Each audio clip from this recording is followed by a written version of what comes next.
Hello అండి, నేను తూర్ దాల్ పులావ్ చాలా సింపుల్గా టైం లేనప్పుడు ఈజీగా చేసుకునేలాగా చేసి చూపించబోతున్నానండి. టమాటో రైతాతో చాలా బాగుంటుంది.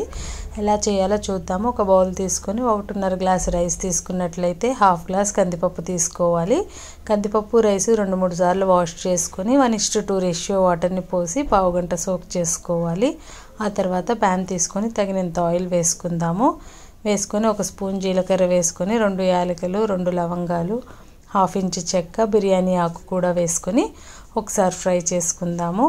ఒక ఉల్లిపాయని నిలువుగా కట్ చేసుకుందామండి. కట్ చేసుకుని ఒక 2-3 పచ్చిమిరపకాయలు సర్కిల్లా కట్ చేసి వేసుకుందాము. అల్లం వెల్లుల్లి పేస్ట్ మాత్రం అప్పటికప్పుడు ఫ్రెష్గా నూరి వేసుకోవాలి.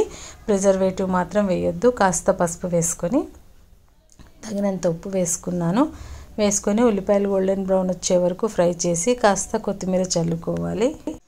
కొత్తిమీర కూడా కాస్త ఫ్రై అయినప్పుడు మనం నానబెట్టుకున్న బియ్యము కందిపప్పు నీళ్ళతో సహా ఇందులో వేసేసుకొని ఒకసారి మిక్స్ చేసుకుందామండి. మిక్స్ చేసుకుని ధనియాల పొడి కారం మీ టేస్ట్కి తగ్గట్లు వేసుకొని 1 స్పూన్ నెయ్యిని వేసుకొని విజిల్ పెడదామండి. విజిల్ పెట్టేసి మీడియం ఫ్లేమ్లో 2 విజిల్స్ రానిచ్చామంటే ఎంతో టేస్టీగా తూర్ దాల్ పులావ్ మనకి రెడీ అయిపోయినట్లే. Thanks for watching.